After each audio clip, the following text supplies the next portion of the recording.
Thank you so much. My name is Michal Krawczyk. I'm one of the co-founders of IT4AG. And today I would like to tell you a little bit more about the product which is called IT4Suite, which can help you to eliminate external dependencies, meaning third-party test systems and B2B partners. But before we maybe go into this, let's come back. How many of you would like to maybe extend the holiday period? If you can raise your hand.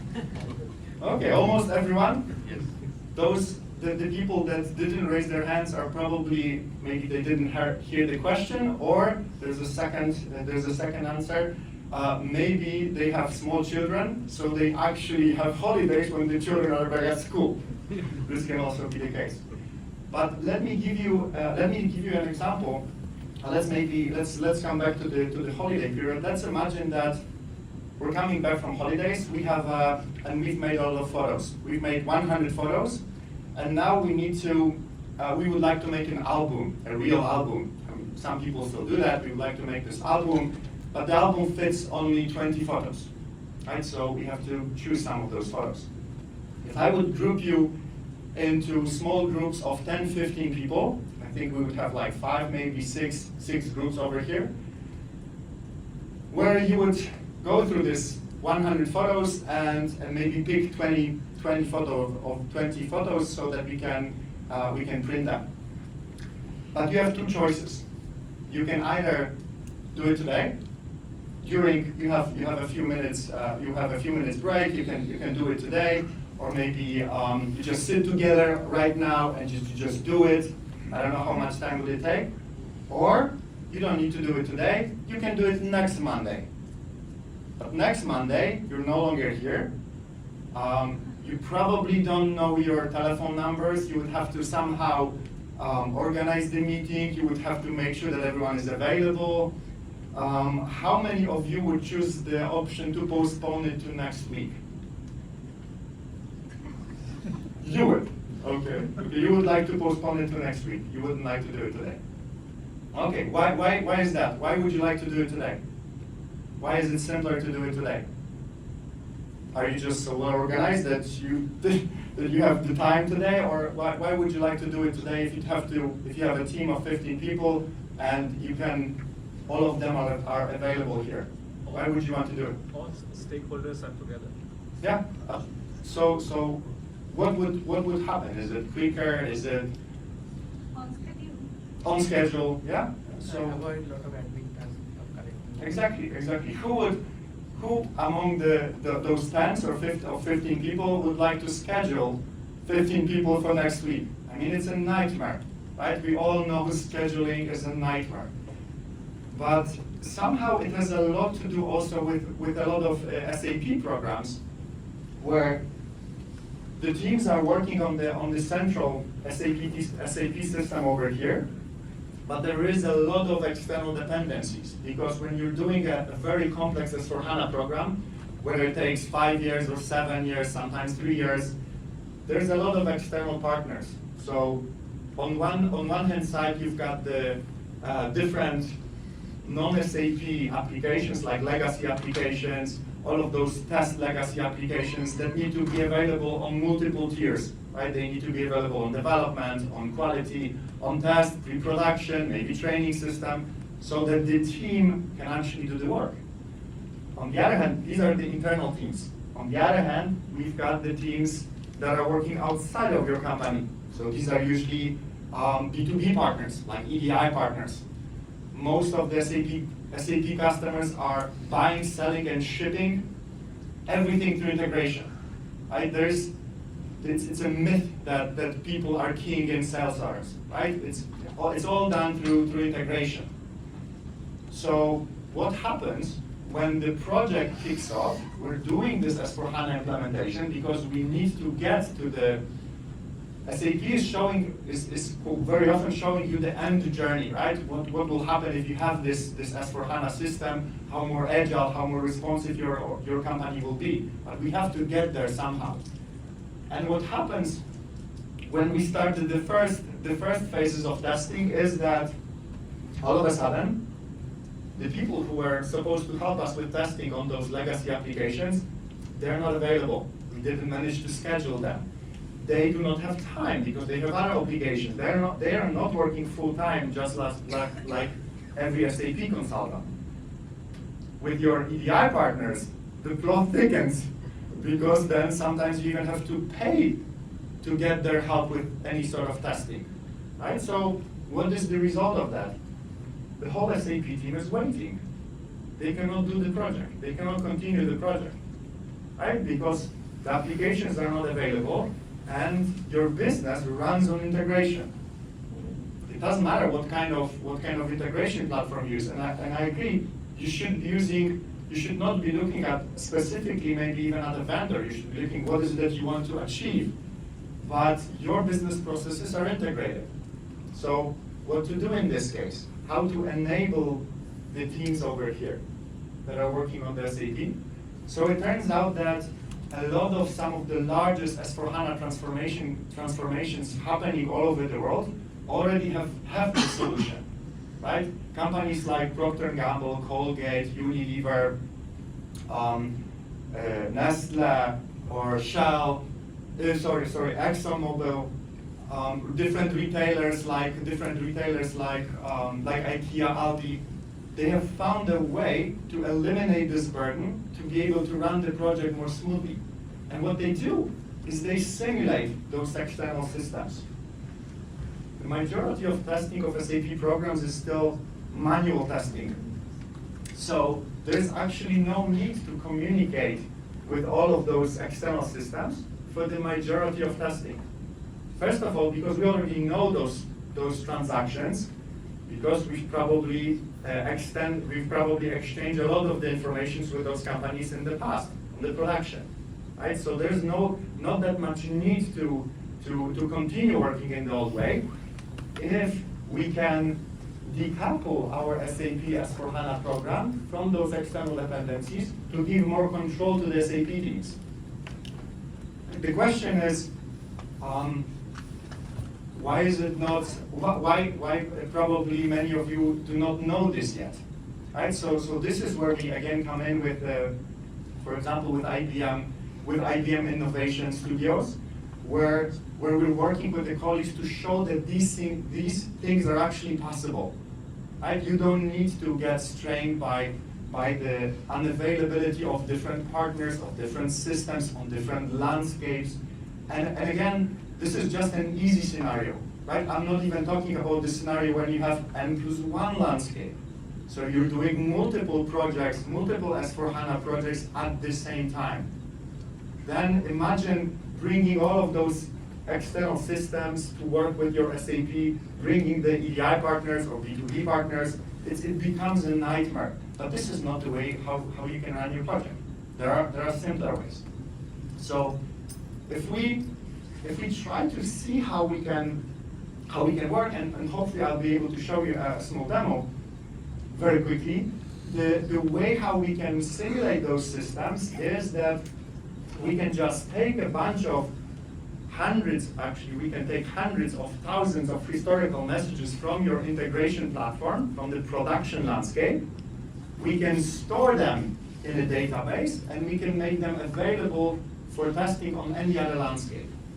So we can fetch the production messages in really, really large numbers. Those are this is the source, this is your source of truth, right? These are the messages that have been exchanged with your partners to run your business, sell, ship, and buy. And we can make them available on any kind of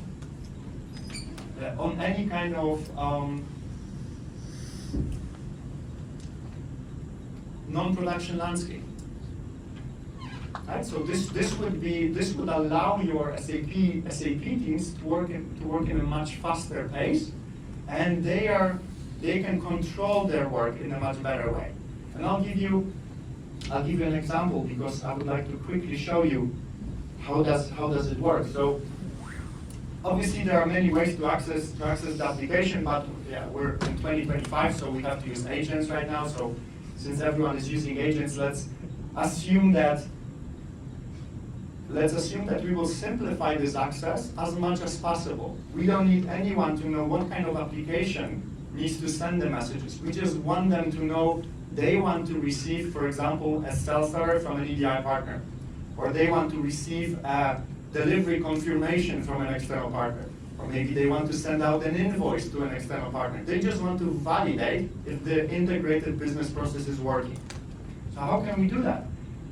As I mentioned, what we can do is we can load a lot of historical messages and from the production landscape, and we can make them available on all other non-production landscapes.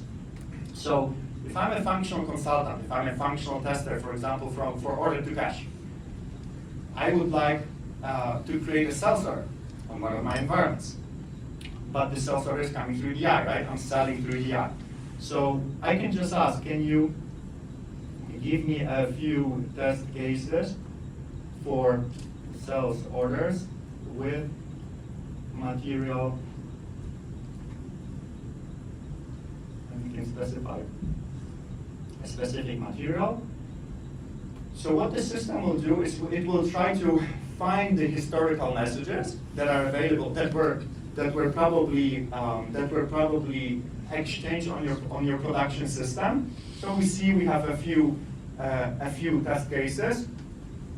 If I'm a functional consultant, okay, I found a sales order with this specific material, but yeah, I can see that there's 5 more, but I want to know some more details. So this is what generative AI gives us. We have this flexibility. We're no longer working with a simple UI. We can just ask for more details, right? So can you give me more details on the first 3? Michal, can I ask a quick question? Yes. So a lot of time what happens is non-production systems are, the master data doesn't match between the production systems Yes. and non-production. Yes. How do you manage Yes. that when you are mass testing this? Yes, I will show you that. I will show that in a minute. So the beauty of so what we see here, so we have those 3 test cases. We have the data that is inside those 3 test cases. And now a perfect question from Gorish. So I don't want to test this transaction, right? This transaction was executed on the production maybe some time ago, maybe a year ago. I know that it's a good transaction, but maybe I want to change some of the things. Maybe I want to change the quantity. Maybe I want to change the sales organization. Maybe I want to change the master data. What I can do, and this all comes, like out of the box with Gen AI, I can influence this. So I can say, for example, let's take the first one. Can you change the quantity of this one to, let's say, or maybe quantity from 18 to 99, and run it. So what I can do is if I'm a functional consultant, I want to be able to change some of the values over there, rerun it, execute it, and validate it on the backend system, because probably I will have to do the same activity 20 times in 20 different variants today. I don't want to work with this real end-to-end system, right? So what I did right now, I executed the transaction. So hopefully I will be able to see that the quantity is different, but in the same way I can influence. So I just changed the quantity, but in the same way I can influence all of the data changes. So for example, I can just give an Excel file with value mappings, and I say, okay, change. This is the value of the material in system in production, and this is the value on the test system. So what it allows us to do, so as you managed to see within maybe a minute, I've managed to simulate a sales order coming from an EDI partner. If I would have to do it manually 20 times a day for 20 different variants, I cannot do it within a single day. I don't even know if working with an EDI partner, if this would be possible to do in a few days. So here I can do it within minutes. I can do most of my testing with really good data because I'm using the messages from the production. And then when everything is really working, then I can do the end-to-end test, which is the complete opposite of what most of the SAP programs are doing. We're starting with doing as little testing as possible. we're moving the transports to new landscapes, to new landscapes. Then we start testing, but then nothing is working. So we have to go back. This is also the shift left approach, right? That was mentioned here. We want to give the functional consultants, the developers, a little bit more control of their programs. And this is what we can do with the simulations. Michal, there is a question, I think. Yes? I've got a question, but I can wait till the end. That'll be better. No. This is absolutely fine. So I just wanted, so maybe before the question, just wanted to highlight. We have two books that are talking about the concept of this. One is called Testing SAP Integration Strategy and Execution, especially for S4HANA transformations. And the other one is Automated Testing and Test-Driven Development for SAP Integration Suite Migrations. But for enterprise architects, for those of you maybe that didn't know this concept yet, there is an SAP learning training that is called Avoid S4HANA Project Delays with third-party system simulation. So this is the whole training about everything that I discussed right now, even though the generative AI topic is not there. But still this is a very useful topic. So for those of you that didn't hear about this concept, probably this is a high-level overview for enterprise architecture teams. Yes. So if I understand the idea correctly, you're using historical transactions as your kind of proof point to create test cases. Is that right? Historical electronic messages. Yeah. Yes. So, typically when we implement SAP, there'll either be small or larger changes to those historical transactions. Do you accommodate the ability to specify a small change in the contract? Yes. Just as I tried to show you, this is everything is covered with this, and we can also use the same software is used for greenfield implementations. So it doesn't only apply to bluefield or selective data transitions. It also applies to greenfield implementations where there are actually no messages. But with the use of our software, we have customers like, for example, IKEA, who started off a huge greenfield implementation, but a real greenfield, meaning they never had SAP in the past. They started with they started the decoupling with single messages. And now they have hundreds of thousands of messages that they can use for testing and simulation. So in that scenario, is the model learning from the contract documentation? Where does it get its view of what the correct message is? In a greenfield scenario. Yes. In a greenfield scenario, the first messages need to be created manually or from any other documentation. And then each of the changes produces a new test case. So the functional consultants can just say, hey, go to this folder. There are hundreds of test cases that I created because I've used them for my transformation. So I don't know if do we still have 1 more minute? I think you can take one question. Yeah? So what you are saying is this transformation rules can be written in conversational English. That's what exactly. Yes. That is the beauty of it. You don't need. No, that's not the only beauty of this. The same functionality can be done through a web UI. So you can also change those messages in a web UI. Chat, the agent is just to simplify the access, so you don't have to know even where to go, to which folder to open. So this is just a simplification form. It's not and obviously it simplifies it in a really nice way, but it's just a simplification form.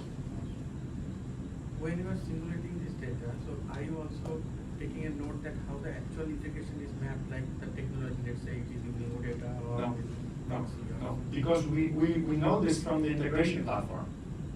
So we're testing the integration in a form like a black box. We just insert into the integration platform and we validate what happened on the backend system. So unit testing, not SIT perspective. No. This is for the SAT perspective. This is for the SIT and UAT perspective. But in the actual scenario, maybe that integration is using OData technique, but you are posting the sensor or using, let's say, API, some different technique or some SAP native technique. So then the actual integration testing will not go tight. Right? It will go because we're validating the business document, and the functional consultant can validate the business document. Functional consultants don't need to know whether this is an old data, web service API, IDOC, they don't care about this. They just want to be able to work as much as possible without interacting with those third-party systems. So it's a different use case, right? We have a separate product for SAP integration suite transformations, and right now I'm showing more holistically for the product for the S4HANA transformations.